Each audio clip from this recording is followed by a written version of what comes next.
마태복음 22장 34절부터 40절까지를 읽었습니다. 아시는 분은 아시는 내용이고 모르시는 분은 모르시는 내용이지만 지금 저와 여러분들이 함께 마태복음을 통해서 예수님께서 유대교인들에게 또는 제자들에게 하나님을, 천국을, 복음을 어떻게 전하고 계신가 라는 스타일을 알고 있으면 오늘 본문도 같은 방법으로 읽고 이해할 수 있기 때문에 그렇게 어렵지 않게 볼 수 있습니다. 다만 저와 여러분들이 갖고 있었던 선입견이나 편견들, 지난주에 열심히 설명을 드려봤는데 선입견이나 편견들을 내려놓을 수만 있다면 성경을 바르게 이해하는 일은 그렇게 어렵거나 불가능한 일이 아니라는 사실을 오늘도 한번 경험해 보셨으면 좋겠습니다. 먼저 저와 여러분들이 분명하게 좀 짚어봤으면 좋겠다라고 생각하는 기독교의 용어가 하나 있는데 하나님의 계명이라는 단어입니다. 흔히 짧게는 율법이라고도 말하고 사람들은 하나님의 계명, 하나님의 명령이라고 표현하는 단어입니다. 하나님의 계명 또는 율법, 하나님의 명령을 어떻게 이해하고 있는가를 우리는 짚어봐야 합니다.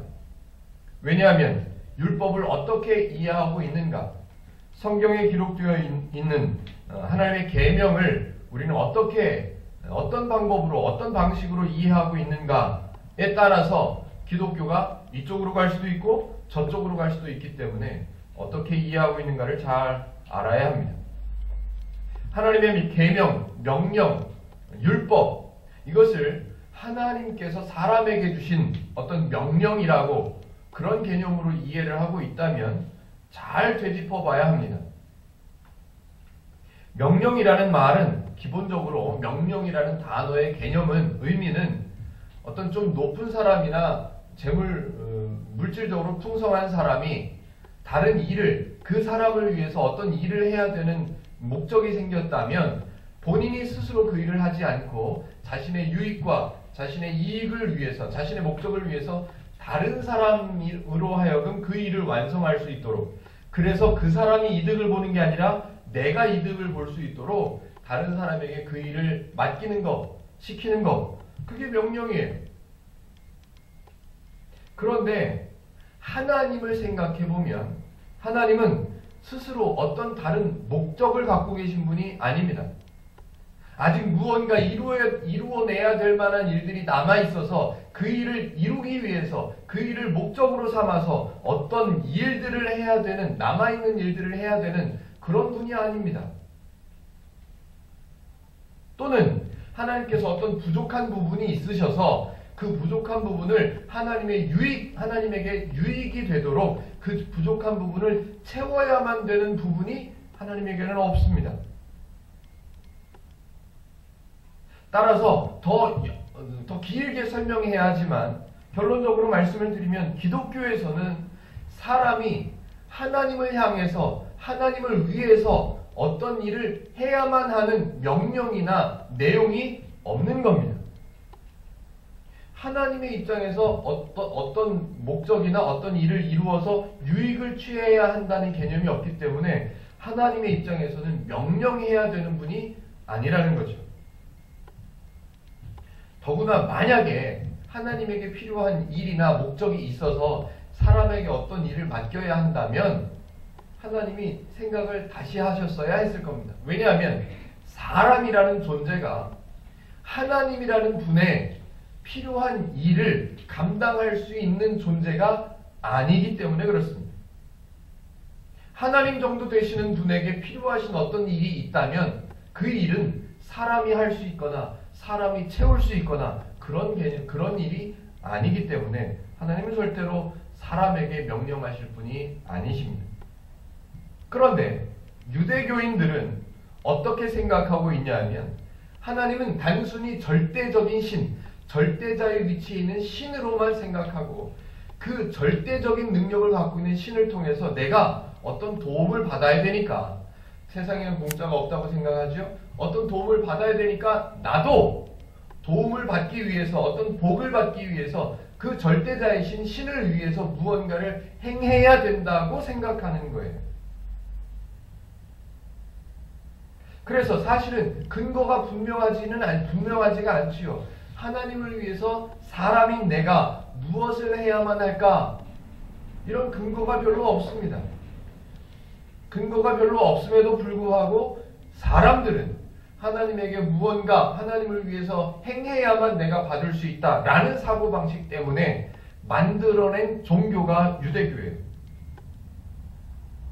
따라서 근본적으로 유대교에서는 하나님을 위해서 살아가는 사람이라는 개념이 만들어진 거죠. 그러면 그런 사고방식을 갖고 있는 유대교인들 입장에서는 순위가 있어야만 됩니다. 어떤 게 가장 크고 어떤 명령이 가장 작고 어떤 명령을 우선적으로 행해야 하는가, 이걸 알아야 됩니다. 그래야 하나님의 명령, 근거가 별로 없는 하나님의 명령을 어떤 거 먼저 해야 되나, 어떤 걸 더 큰 걸 받기 위해서는 무엇을 해야 되나, 이런 생각들을 정리할 수 있으니까요.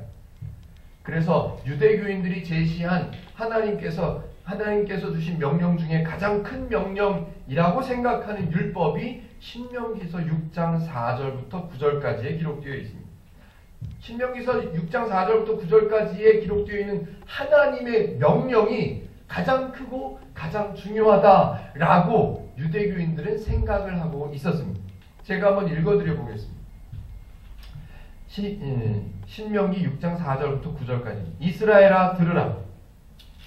우리 하나님 여호와는 오직 유일한 여호와이시니 너는 마음을 다하고 뜻을 다하고 힘을 다하여 내 하나님 여호와를 사랑하라. 이게 제일 큰 계명이에요. 그래서 이 사람들은 어떻게 생각했냐 하면 하나님께서 기록해 놓으신 모든 명령들을 우리는 분명하게 고지것대로 따라서 행해야만 한다. 하나님의 뜻이 무엇일까? 왜 이렇게 말씀하셨을까? 이건 생각하지 않아요. 너는 마음을 다하고 뜻을 다하고 힘을 다하여 내 하나님 여호와를 사랑하라. 이 5절이고요. 6절부터 한번 읽어보겠습니다. 오늘 내가 네게 명하는 이 말씀을 너는 마음에 새기고 내 자녀에게 부지런히 가르치며 집에 앉았을 때에든지 길을 갈 때에든지 누워있을 때에든지 일어날 때에든지 이 말씀을 강론할 것이며 너는 또 그것을 내 손목에 매며 기호를 삼으며 내 미간에 붙여 표로 삼고 또 내 집 문설주와 바깥문에 기록할지니라 라고 기록되어 있는 이 신명기서의 말씀을 가장 큰 명령이라고 생각했습니다. 그러나 이들은 하나님의 뜻을 알지 못했고 하나님의 목적, 하나님이 무엇을 중요하게 여기시는지는 전혀 알지 못했죠. 그런데 이 본문 중에 제일 커 보이는 이 명령 속에 있는 하나님의 말씀 중에서 자기네들이 이해되고 자기네들이 할 수 있다고 생각하는 것이 몇 가지가 있습니다. 하나님의 뜻은 잘 몰라요. 마음을 다해서 하나님을 사랑하는 거 그게 뭔지는 잘 모르겠어요. 그러나 제일 크다고 생각되어지는 이 명령을 이루어내는 방법들로 이 사람들에게, 유대교인들에게 눈에 확 들어왔던 것이 뭐냐면 하나님의 율법을 손목에 메고 다니래. 이건 왠지 할 수 있을 것 같거든요. 그러니까 유대인들은 손목에 메고 다녔습니다. 실제로 머리띠에 하나님의 말씀을 써서 담아가지고 머리띠에 묶어갖고 다녔어요. 실제로 문설주에 하나님의 말씀을 써가지고 거기다 붙여놨어요. 실제로. 왜? 그거는 할 수 있을 것 같으니까. 그런데 하나님의 뜻이 무엇인지, 하나님의 말씀의 의미가 무엇인지는 전혀 모르고 살아왔었습니다. 그래서 유대교인에게는 율법이 수두룩하게 많이 있었다고 말씀을 드렸죠. 제가 숫자까지는 정확히 몰랐었는데 찾아봤습니다.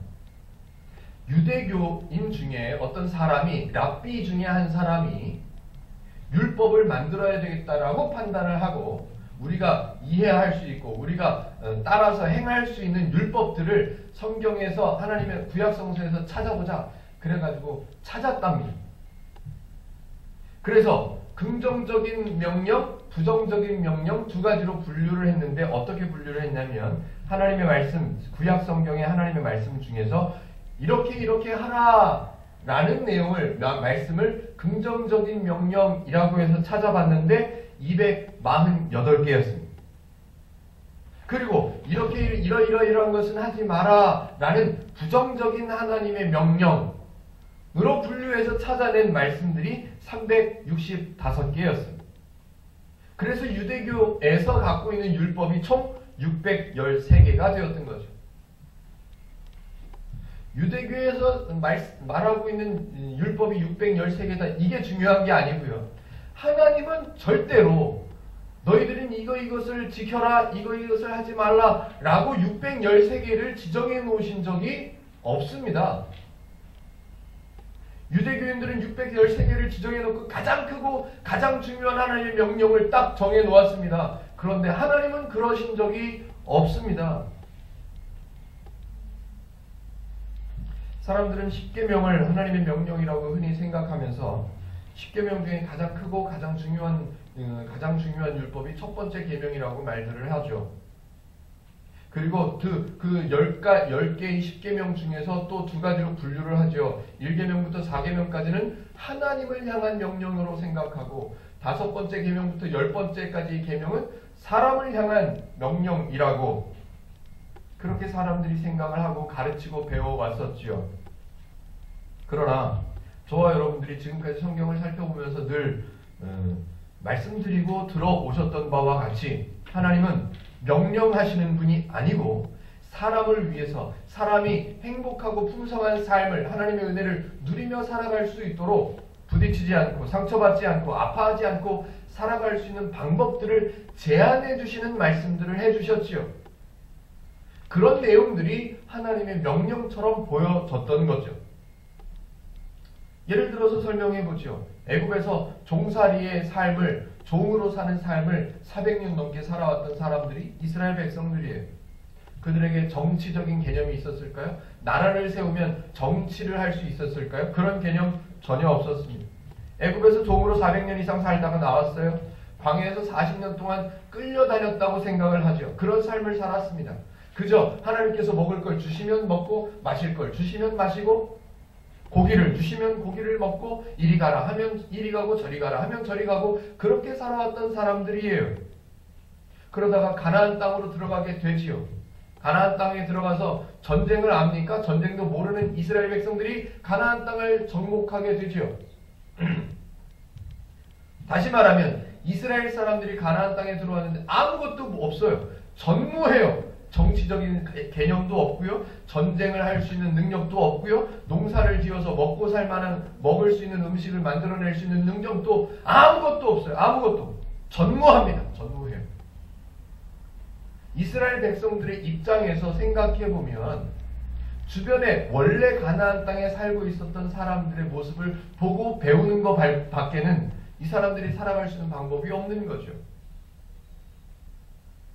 때문에 당연히 이방 사람들, 그 시대에 그 지역에 살고 있었던 사람들이 어떻게 농사를 지었는가를 배워야 되겠죠. 더 심각한 것은 하나님도 어떤 분이신지를 잘 몰랐었기 때문에 늘 원망했죠. 늘 배신당했다고 생각했죠.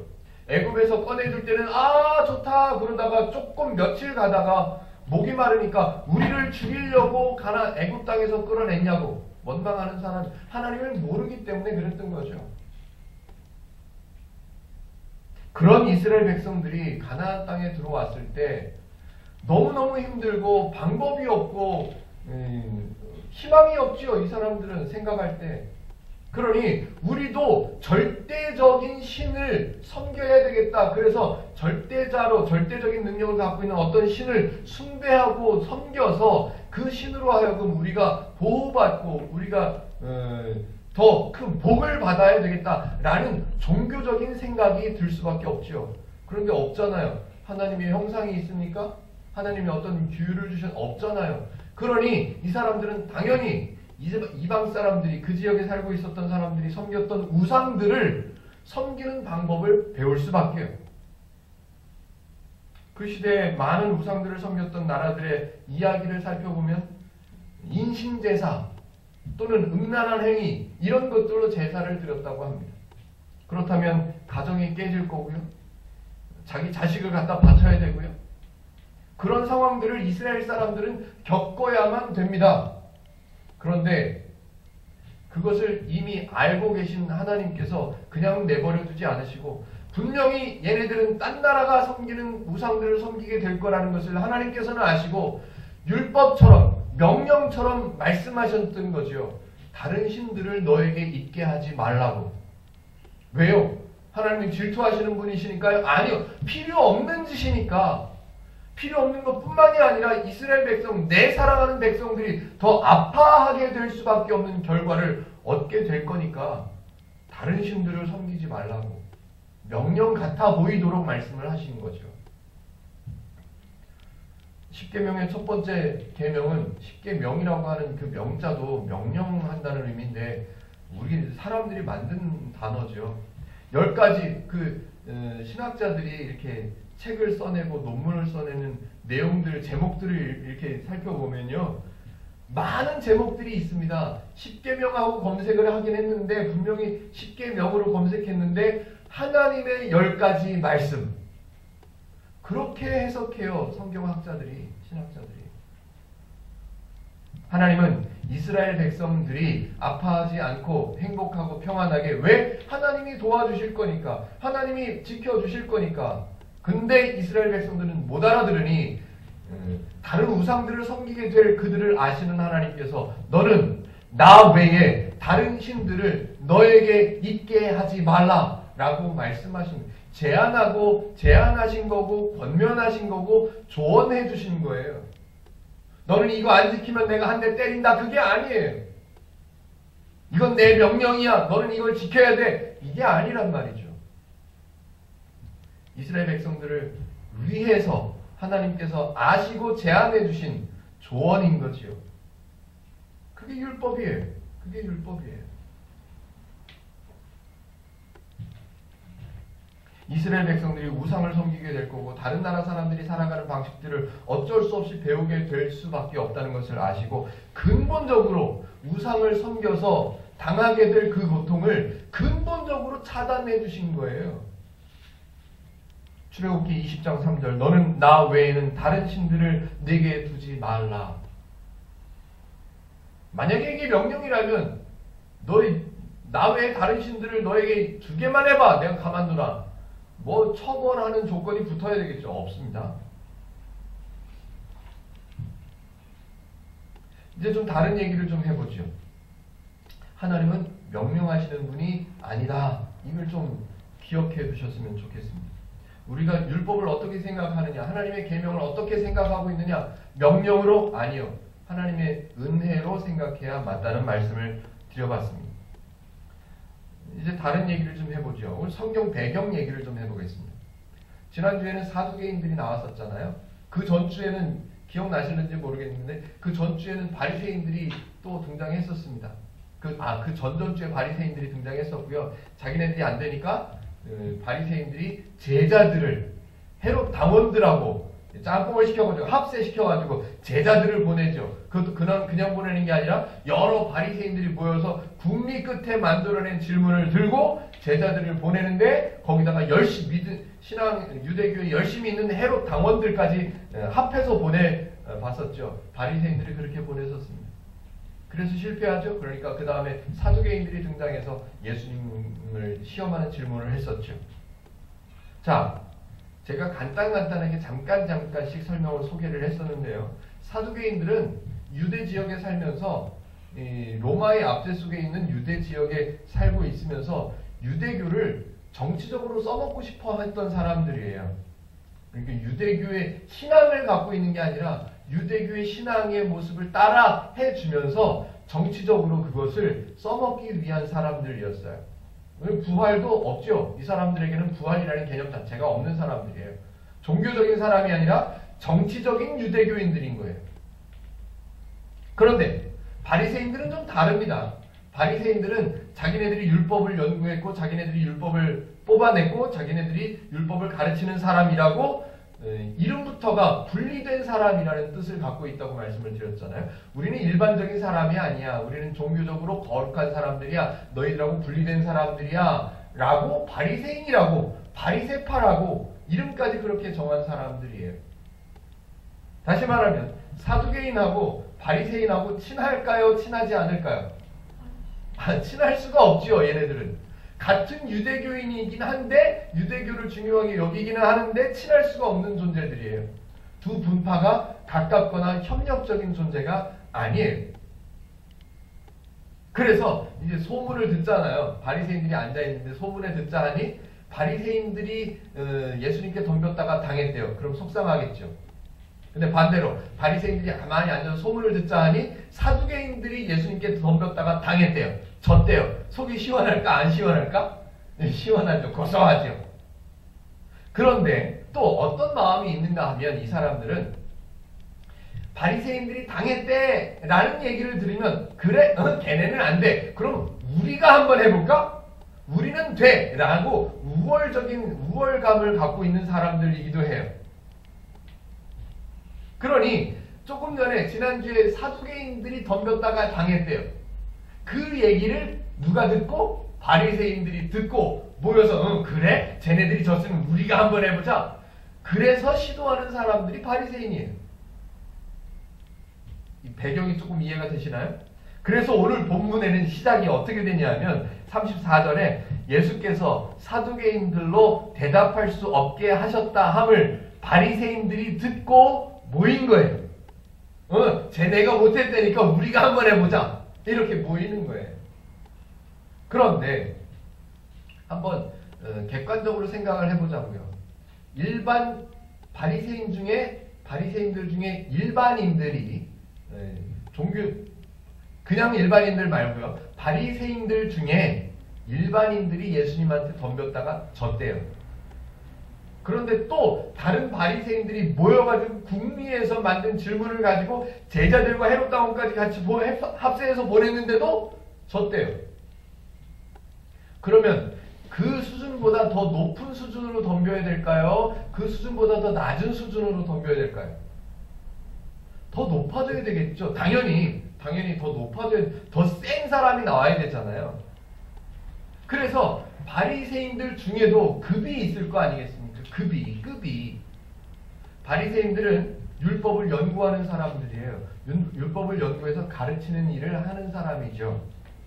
예를 들어 봅시다. 예를 들어서 우리식으로 따져보자면 개교회에서 목회하고 설교하고 있는 저 같은 목사는 성경을 연구하는 일도 해야 되지만 가르치는 일도 해야 되잖아요. 성경을 연구하는 일에만 몰두할 수가 없으니까 성경 연구만 하는 교수님이나 더 연구만 하는 목사님들에게 또 배우겠지요. 배워서 배운 걸 가지고 연구해서 가르치는 일을 하는 거죠.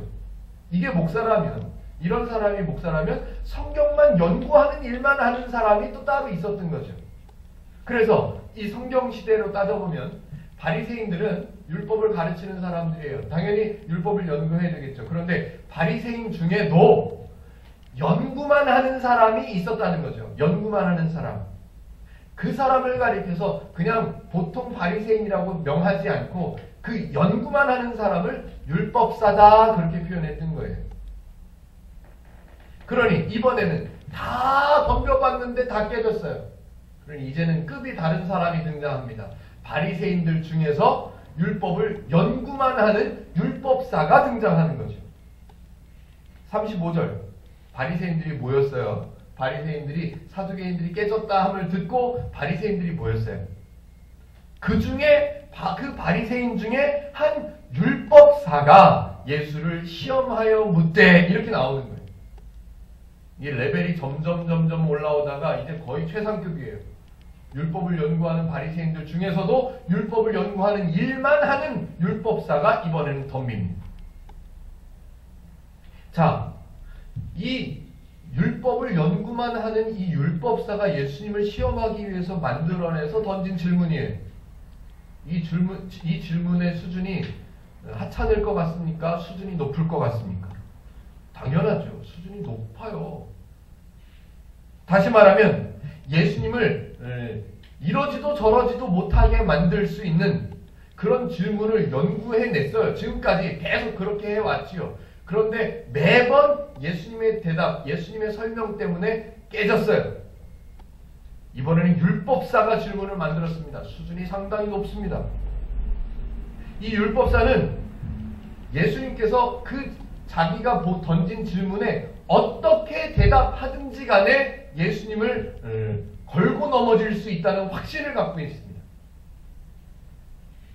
그 질문을 먼저 우리는 알아야 되고요. 그 질문에 담긴 의도를, 그 질문이 어느 정도 급의 질문인지를 우리는 좀 알아야 되고요. 또 그 질문에 대해서 예수님이 무엇을 가르치셨는가를 우리는 알아야 됩니다.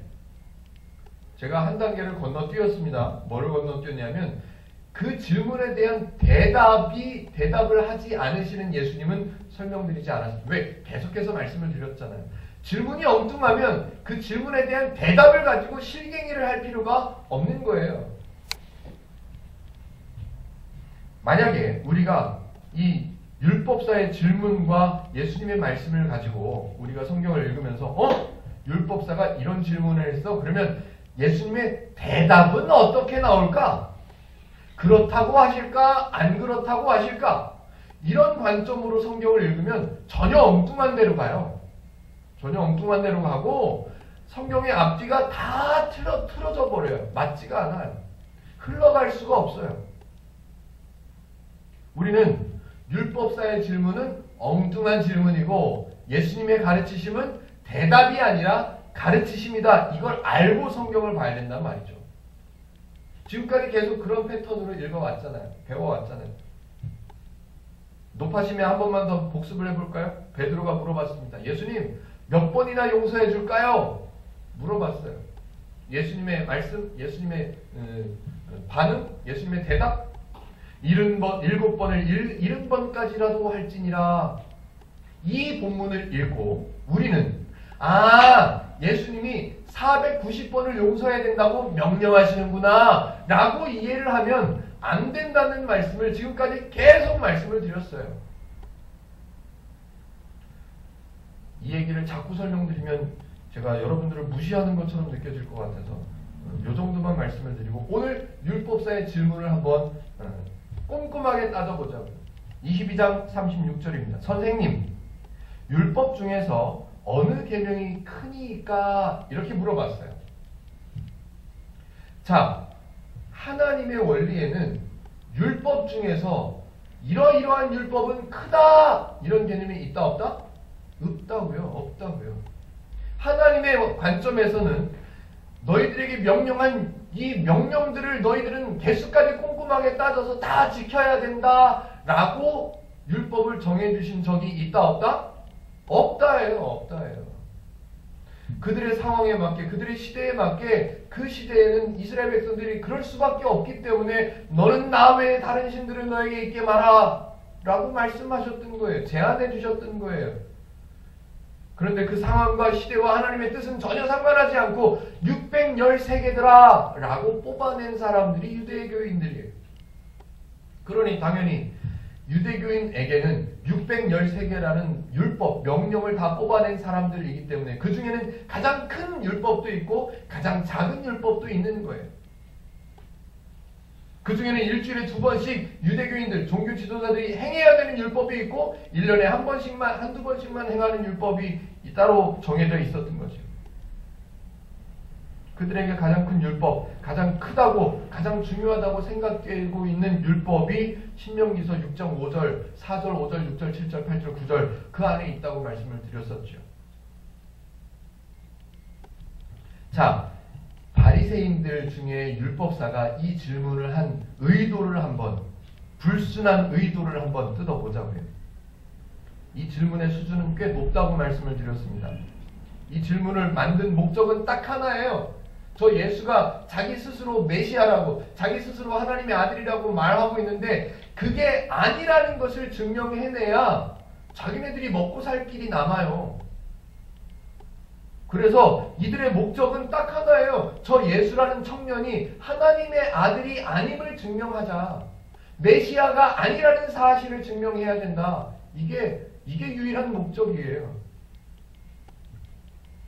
따라서 예수님이 이 율법사의 질문에 어떤 방향으로 대답을 하든지 간에 이 율법사는 그 예수라는 청년을 하나님의 아들이 아니다 라고 증명해낼 수 있는 질문을 만들어낸 거예요. 예를 들어 봅시다. 첫 번째로 예수님께서 그들이 알고 있는 바대로 율법 중에 가장 큰 율법은 하나님 여호와를 사랑하는 거지 라고 대답을 했다고 가정을 하고 생각을 해봅시다. 율법사들의 반응이 어땠을까요? 그래? 분명히 말했다. 여호와를 사랑하는 것이 가장 큰 계명이라고 분명히 말했다. 그런데 너는 율법을 그렇게 중요하다고 얘기하는 바리새인들, 율법을 강조하던 사두개인들, 율법을 주장하던 제사장들의 제안을 다 거절했지 않냐. 그러니 어떻게 네가 하나님의 아들이라고 말할 수 있겠냐. 너는 하나님의 계명을 하나도 인정하지 않았잖아. 한 번도 너는 여호와의 계명을 따르지 않았잖아. 그들의 입장에서 볼 때. 그러니 예수님께서 여호와를 사랑하는 것이 가장 크고 첫 번째 되는 계명이야 라고 대답을 하고 끝났다면 이 율법사는 옳았구나, 걸렸다예요. 걸렸다. 아싸, 내가 이겼다예요. 너 하나님의 계명을 다 부인했잖아. 손을 씻어 음식을 먹기 전에는 손을 씻어야 하는 전통도 얘기했더니 그게 아니라며. 다 부인했잖아. 그러니 너는 하나님의 계명을 다 거절했으니, 지키지도 않았으니까 너는 하나님을 사랑하는 사람이 아니야. 그러므로 너는 하나님의 아들이라고 말할 수 없어 라고 증명해내는 거죠. 그렇다면 반대로 여호와를 사랑하라가 아니라 사람을 사랑해라, 또는 그 외에 다른 어떤 대답을 예수님께서 했다고 가정을 해보면, 그네들이 율법사들이 알고 있는, 율법사들이 진리로 확신하고 있는 율법 중에 가장 크고 가장 첫 번째 되는 계명은 여호와를 사랑하라 인데, 그 외에 다른 대답을 만약에 예수님께서 하셨다 하면 너는 율법도 모르는구나. 그런데 네가 메시아라고 말도 안 되는 소리 한다. 당장 걸고 넘어지는 거죠. 율법사들이 이기는 거죠. 그런데 예수님께서 이제 그 질문을 받으시고 예수님께서 말씀을 시작하시는데, 우리는 그 말씀을 한번 이제 따져보자고요. 지금 율법사의 질문의 의도를 알았습니다. 이렇게 대답해도 예수를 메시아가 아니라고 증명할 수 있고, 저렇게 대답해도 하나님의 아들이라고 증명해낼 수 있는 그런 질문을 던진 거예요. 단 그들의 관점에서 그렇다고요. 자, 그렇다면 이제 예수님께서 하시는 말씀을 한번 꼼꼼히 잘 한번 읽어보고 생각해 보도록 하겠습니다. 다시 말씀드리지만 이 율법사들이 만든 질문은 예수님이 이러지도 저러지도 못하도록 만들 만한 아주 탁월한 질문인 것이 분명하긴 합니다. 그들의 관점에서. 자, 한번 보시죠. 이 왜곡된 종교관, 왜곡된 게 아니죠. 유대교 입장에서는 바른 건데 하나님의 입장에서 볼 때, 복음의 관점에서 볼 때는 왜곡된 종교예요. 이런 종교를 딱 만났을 때 쉽게 생각해서 예수님께서 그 율법사들을 처단해버리셨으면 어땠을까요? 예수님께서 그런 율법을 개발해내고 연구해내는 그 율법사들, 바리새인들을 아주 뿌리째 뽑아버리시면 못하셨을까요? 하실 수 있죠. 그런데 그렇게 안 하시더라는 거예요. 왜냐하면 우리가 알고 있어야 되는 기본적인 예수님의 방침이 하나 있는데, 그게 뭐냐면, 우리가 마태복음 4장도 봤고요. 마태복음 4장 이후에 예수님께서 병 고치시는 모습들도 많이 봤죠. 그런데 그런 장면들 속에 한번 떠올려 보세요. 단호하게 너는 끝장났어, 너는 끝이야, 너는 가버려, 너는 사라져버려 라고 대처했던 상대가 있습니다. 사람에게는 그러지 않으셨어요. 그런데 단호하게 너는 끝장났어, 너는 돌아가, 너는 없어져 라고 말씀하신, 아주 처단해버리신 대상들이 있습니다. 그 대상은 사탄이고 그 대상들은 귀신이고 그랬습니다. 사람에게는 그러지 않으세요. 왜곡되게 알고 있어요? 그럼 바른 것을 가르쳐 주려고 애쓰시죠. 사람들이 책임져야 할 만한 일이 생겼다는 것을 아십니까? 그러면 예수님께서 대신 책임을 져주시죠. 사람들에게 희생이 따라올 만한 일을 하나님께서 알게 되셨다면 사람들에게 희생의 책임을 전가시키는 것이 아니라 하나님이 대신 희생하셨잖아요. 사람을 대하는 방법은 그러시다는 말이에요. 왜냐하면 하나님의 목적이 사람이기 때문에 그래요. 예수님의 목적이 사람이기 때문에 그래요. 사탄을 대하시듯 사람을 대하시는 일이 절대로 없다는 거죠. 그냥 우리가 쉽게 생각하면 그런 율법을 연구해내서 가르치는 사람들 없애버리면 쉽지 않을까? 그런데 하나님은, 예수님은 그러지 않으신다는 말이죠. 자, 그러면 예수님은 어떻게 설명하고 계시는지를 한번 읽어보자는 말씀이죠. 예수님은 제일 먼저 뭐라고 어떻게 말씀을 시작하시냐면 그네들이 갖고 있는 종교관을 먼저 하나 이렇게 건네주십니다. 뭐라 그래야 되죠? 그걸 먼저 건드려 주십니다. 22장 37절 38절 예수께서 이르시되 내 마음을 다하고 목숨을 다하고 뜻을 다하여 주 너의 하나님을 사랑하라 하셨으니 이것이 크고 첫째 되는 계명이요. 그들의 생각하고 똑같아. 그들이 갖고 있는 유대교적 종교관하고 똑같아.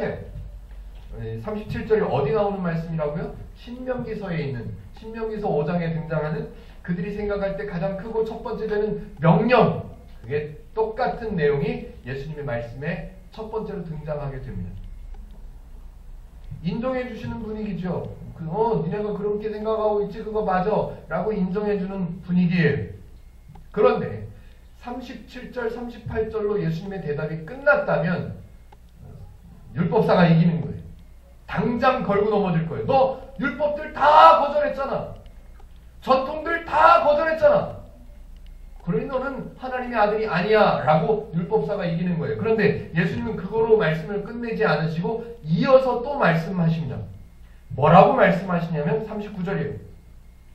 둘째도 그와 같으니 내 이웃을 내 자신같이 사랑하라 하셨으니 라고 말씀을 하십니다.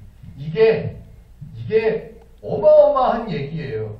어마어마한, 예수님 입장에서는 똑같은 가르침이시겠지만 왜 제가 어마어마하다고 표현하냐면 오해가 많았기 때문에 저는 그렇게 표현해 보는 거예요. 많은 사람들이 마태복음 22장 37절, 38절, 39절을 읽고 어떻게 생각했냐 하면 율법 중에 첫 번째는 하나님을 사랑하는 거고 두 번째 계명이, 두 번째 율법이 이웃을 사랑하는 거구나 라고 생각을 하고 많은 설교자들이 설교할 때 여러분 가족을 사랑하고 부모를 섬기고 자녀들을 사랑하는 것 중요하고 당연합니다.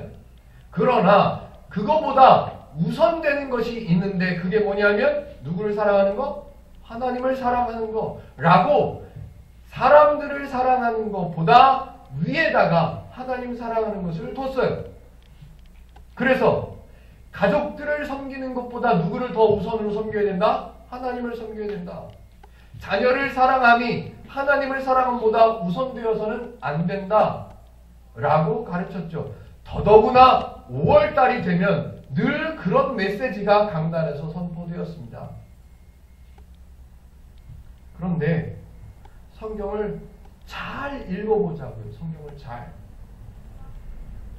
혹시 기억나십니까? 마태복음 저 앞으로 좀 돌아가면 뒤를 더듬어 보시면 유대교인들이 유대교의 장로들이 와가지고 제자들이 손을 씻지 않고 음식을 먹고 있을 때 그 장면을 보고 장로들이 와가지고 왜 당신의 제자들은 음식을 먹기 전에 손을 씻어야 하는 전통을 지키지 않습니까? 라는 질문을 시비를 겁니다.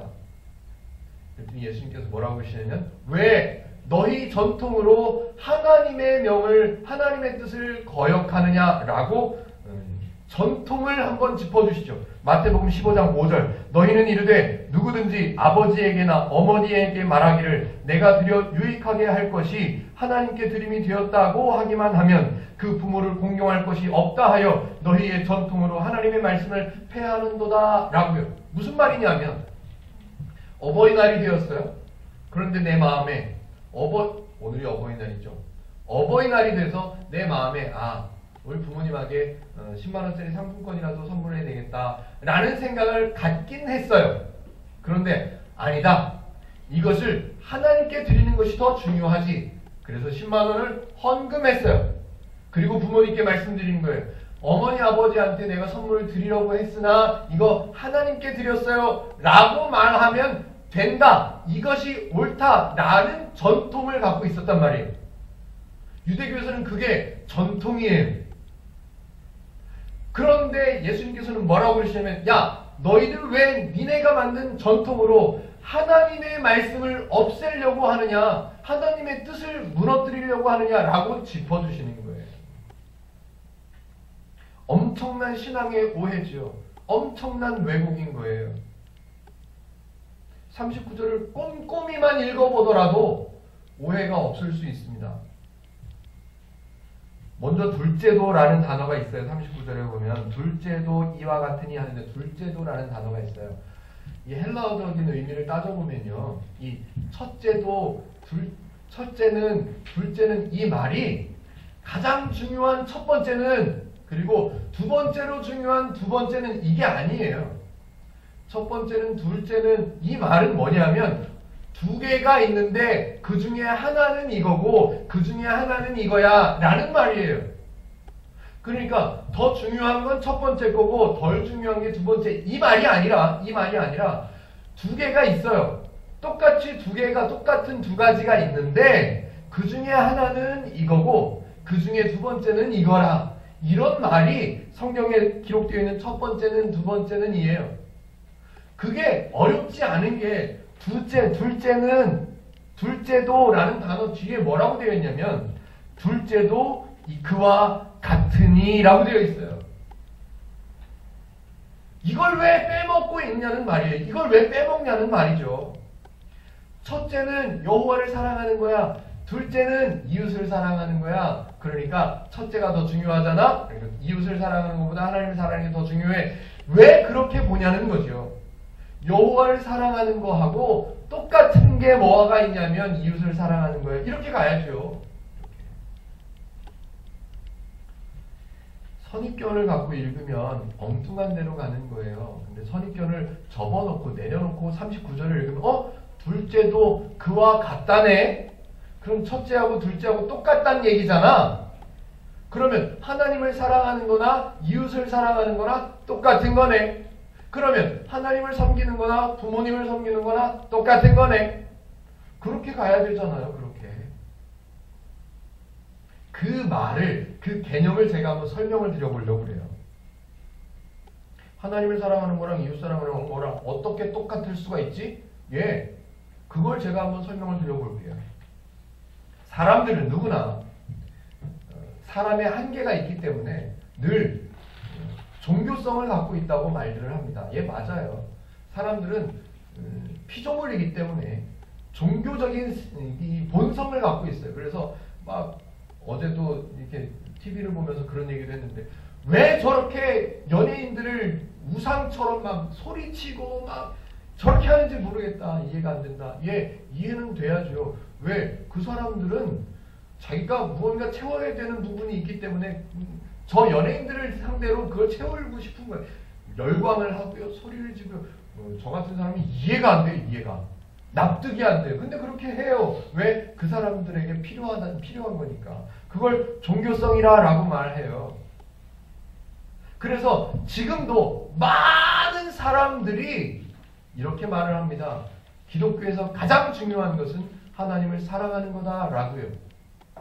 예, 맞아요. 하나님을 사랑하는 거 가장 중요해요. 그런데 문제가 뭐냐면 사람들이 하나님을 사랑하는 게 가장 중요해 라고 기독교적인 가치관을 갖고 있는 것처럼 말은 하는데 하나님을 사랑하는 게 뭔지를 잘 몰라요. 도대체 하나님을 너의 마음과 진심과 목숨을 다하여 내 여호와 하나님을 사랑하라. 어떻게 하는 거예요, 그게? 그게 어떻게 하는 거를 그래서 여호와를 사랑하는 거라고 말을 할 수 있는 거예요, 도대체? 그런 개념이 없어요. 안타깝게도 지금 이 시대도 그래요. 그런데 유대교인들이 그러했다는 말이에요. 율법을 열심히 연구를 했어요. 그래서 우리는 이걸 지켜야 되고 이건 하지 말아야 되고 이건 일주일에 2번 해야 되고 이건 1년에 2-3번 해야 돼 라는 율법을 613개를 다 만들어냈어요. 찾아냈어요. 그 중에 가장 우선되고 가장 중요한 율법이 여호와를 사랑하는 거다. 이것까지 만들어놨어요. 그런데 여호와를 사랑하는 게 뭔지는 몰라요. 그런데 예수님께서 뭐라고 대답해 주신 거냐 하면 여호와를 사랑하는 거 맞아. 니네가 그렇게 생각하고 있지? 맞아. 그런데 그게 뭐냐 하면 그게 뭐랑 같은 얘기냐 하면 걔네들에게 답이 없는 것을 만들어 주시는 거죠. 너는 이웃을 내 몸과 같이 사랑하는 거 그거 해. 그게 여호와를 사랑하는 것과 같은 거야. 왜냐하면 하나님의 목적이 사람이라고 말씀을 드렸잖아요. 너 나를 잘 알아라. 너 나를 사랑해라. 라고 말씀하시는 이유는 하나님의 원리, 하나님의 기준이 목적이 사람이기 때문에 사람이 평안하고 행복하고 은혜를 누릴 수 있도록 살아가게 하는 방법이 뭐냐 하면 하나님을 아는 거예요. 하나님의 원리를 배우는 거예요. 그게 좋다는 것을 알려주는 거예요. 그래서 다른 사람들을 대할 때 하나님의 원리로 대해 주는 것, 그게 하나님의 목적이고 하나님의 뜻인 거예요. 그러니 당연히 하나님을 사랑하는 방법 니네가 잘 몰랐지? 그거는 뭐냐 하면 이웃을 사랑하는 거야. 부모를 섬기는 거고 자녀를 사랑하는 거야. 라고 예수님은 설명을 해주신 거죠. 당연히 율법사들도 거기까지는 몰랐거든. 거기까지는 자기네들에게도 답이 없었단 말이에요. 그러니 뭐라고 반박할 말이 없죠. 반박할 수가 없는 거예요. 더구나 더 중요한 것은 얘네들도 따졌단 말이에요. 당신은 왜 하나님을 사랑하지 않고 병든 자, 죄인, 가난한 사람들만 찾아다녔냐라고 따졌단 말이에요. 그런데 예수님께서 지금 설명한 얘기를 듣고 나니 그 누구보다도 더 하나님을 사랑하는 모습으로 살아왔던 분이 누구다? 예수님이다. 와. 하나님을 사랑한다는 말을 우리는 가장 중요한 율법처럼 얘기해요. 예, 맞아요. 말을 해요. 예, 맞아요. 그렇게 고백해요. 하나님을 사랑하겠습니다. 라고 고백하고 결단하고 헌신해요. 예, 그런데 하나님을 사랑하는 것이 정말 뭔지 실천적으로 어떻게 해야 되는지를 전혀 사람들은 모르고 살아왔어요. 그래서 밑도 끝도 없이 근거도 없이 앞에서 이거예요! 라고 말하면 그냥 따라왔죠. 예, 하나님을 사랑하십니까? 물질로 표현해보세요. 예, 그래서 하나님을 사랑한다고 말하는 사람들이 헌금해야 했죠. 하나님을 사랑하십니까? 봉사하세요. 예, 하나님을 사랑한다고 말하는 사람들이 봉사를 열심히 해야 됐죠. 아니에요. 하나님의 목적이 사람이고 하나님의 뜻이 사람이 행복하고 풍성하고 은혜를 누리는 삶을 살게 하시는 거예요. 때문에 하나님을 사랑한다는 의미를 알려주시는 거죠. 너희들에게 율법을 주신 목적이 뭐냐 하면 너희들이 생각하고 있는 그 613개의 율법의 근본적인 목적이 뭐냐 하면 사람들끼리 사랑하면서 하나님의 뜻대로 은혜를 누리며 살아가는 것, 어마어마한 것을 말씀하시는 거죠. 사실은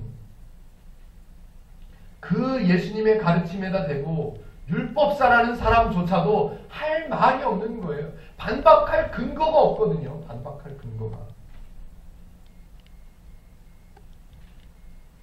하나님은 율법사에게 야단치거나 율법사의 가르침을 멈추게 할 만한 처단을 하시는 게 아니라 그 율법사조차도 모르고 있는 것을 짚어주셔서 하나님을 사랑하는 게 뭔지를 알게 하시는 어마어마한 가르침을 주신 거죠. 그리고 그 가르침 이전에 예수님께서는 친히 가난한 자들을 찾아가셨고 병든 자들을 찾아가셨어요. 더구나 그 유대교 안에서는 죄인이라고 치부되던 고치지 못하는 병, 그런 병 걸린 사람들을 찾아가셔서 낫게 하셨어요. 이것이 율법인 거지요.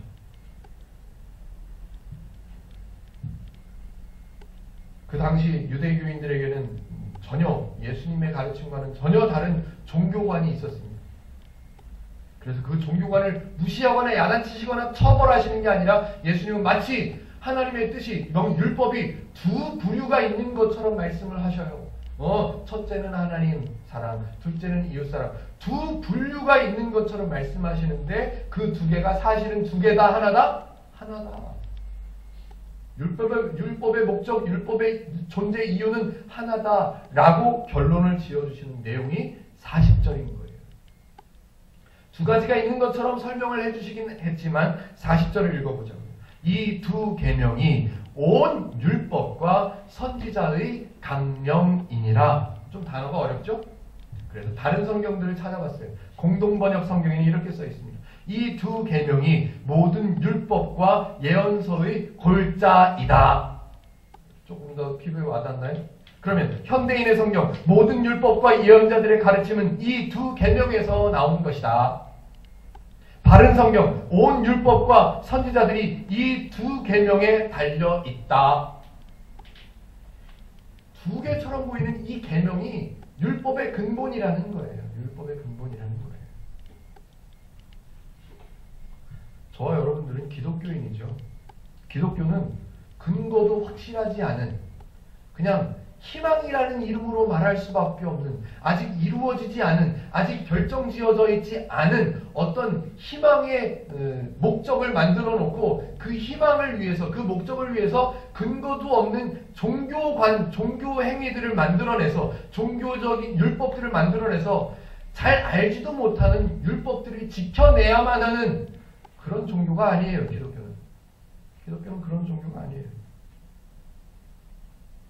잘은 모르지만 사람들에게 있는 종교심을 점점 자꾸만 부추기고 그걸 자꾸만 북돋아가지고 교회나 목회자를 위한 성도들의 헌신이나 수고를 만들어내는 그런 인위적인 종교가 아니란 말이에요.